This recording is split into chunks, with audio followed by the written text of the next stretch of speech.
మంది అనుకుంటూ ఉంటారు, వాళ్ళేది చెప్తారులే, వాళ్ళే మాది కాదులే, వాళ్ళది అనుకుంటారు. ఇది మతం కాదమ్మా.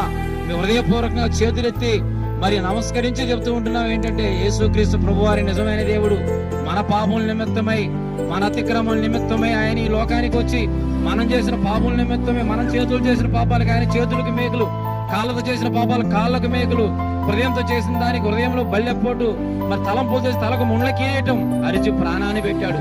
తన ప్రాణాన్ని ఆయనే పెట్టాడు, ఆయనే తీసుకోగలనటువంటి దేవుడు.